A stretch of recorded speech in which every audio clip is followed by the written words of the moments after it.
guys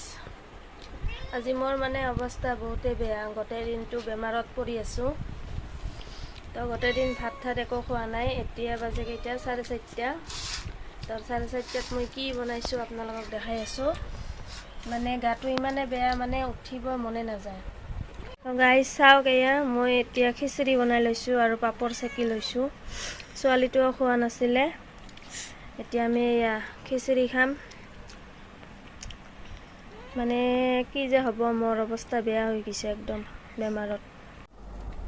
খিচিৰিখিনি খাওঁ কেনেকুৱা লাগে মানে 2-3 দিনৰ পৰা মেকুৰীটা মই ভিডিঅ' কৰিলে মেকুৰীটা মানে আগত আহে মানে খাব পৰা নাই মুখত মানে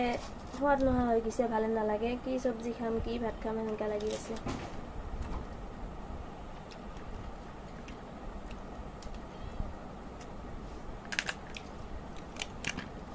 আৰু গাইছ আমাৰ না পাপৰ ভাজবা কাৰণে তেলো নাই ঘৰত তাৰ কাৰণে পাপৰটা চেকি লৈছোঁ তেল নাই বহুত বস্তু নাই তাৰ কাৰণে পাপৰটা গেছত চেকি ললোঁ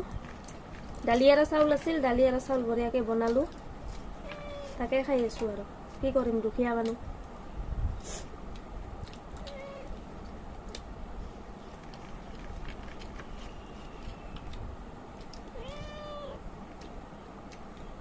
নিমখ অলপ বেছি হৈ গ'ল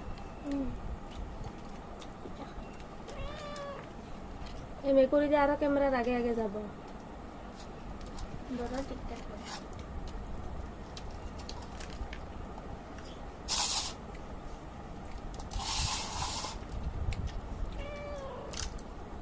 জ্বালা হৈছে না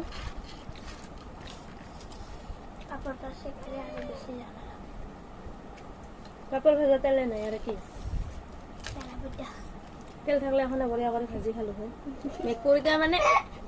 আগে আগে আগে আগে আহি থাকে এতিয়া খিচিৰি খাম আৰু মোৰ বিছনাত দেখছে ব্লেংকেটখন আছে উৰিম আৰু টোপনি মাৰি থাকিম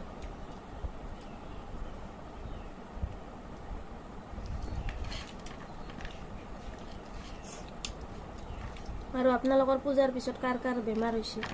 কমেণ্ট কৰবচোন মোৰতো পূজাৰ পিছত হালত খাৰাপ একদম খাৰাপ